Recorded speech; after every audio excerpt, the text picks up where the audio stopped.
A king ruled over a small state. He was very fond of hunting. One day, the king set out for a hunt with his soldiers. On the way, he saw a man chopping wood. Nearby, a donkey was tied, and a small hut was also visible. The king was surprised to see that the poor man's hut was so small that only one person could lie inside. As the king continued his journey, a strong storm suddenly arose. His soldiers immediately advised him to return, but the king said, "You all go back, I will spend the night in that man's hut." The soldiers were shocked to hear this.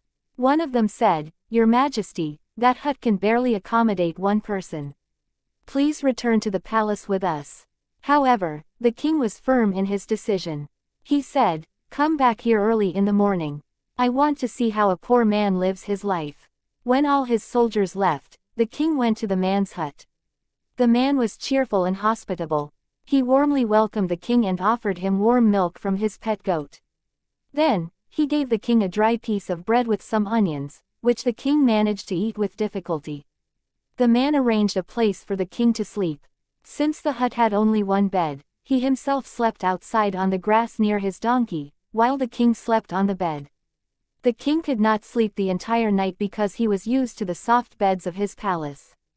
In the morning, the king asked the man, "Why don't you live in the city?"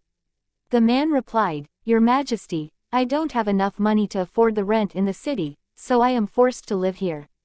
The king felt deeply saddened upon hearing this.